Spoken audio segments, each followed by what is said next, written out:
Un dialogue très attendu entre trois géants de la technologie. Lundi après-midi, le fondateur et PDG de Huawei, Ran Zhangfei, s'est entretenu avec deux gourous américains de la technologie, abordant des sujets allant de la géopolitique à la guerre commerciale sino-américaine, en passant par un avenir techno-utopique.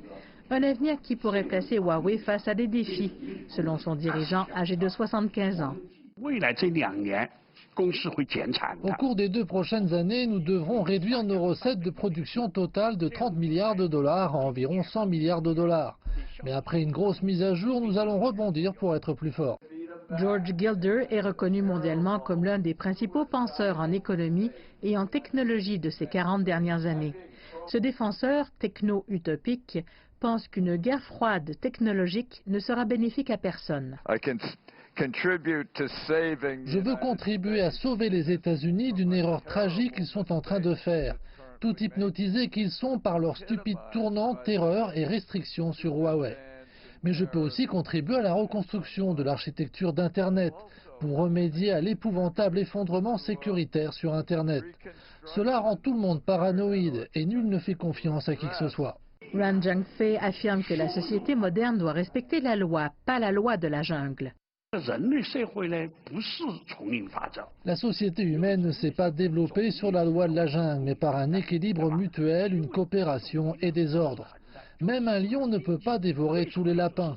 Un découplage technologique ou même une guerre froide entre la Chine et les États-Unis fera du tort aux deux pays. Nous avons besoin d'une coopération mondiale.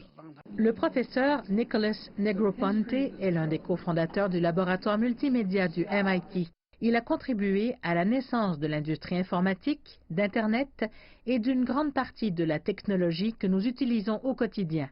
Dans les années 80, avec le Japon, terrifié par le Japon. Durant toute cette époque, le Japon était l'ennemi et nous n'étions pas supposés collaborer.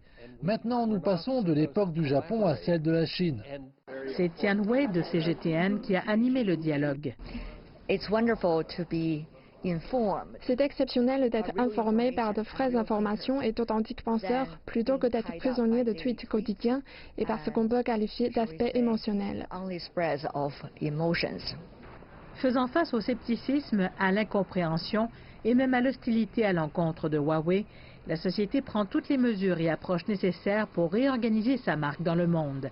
D'ailleurs, ce dialogue entre dans le cadre de cette tentative. CGTN a diffusé en direct l'intégralité du dialogue sur ses plateformes numériques. Une édition spéciale de ce dialogue, d'une durée de 60 minutes, sera diffusée sur World Insight de CGTN mardi soir.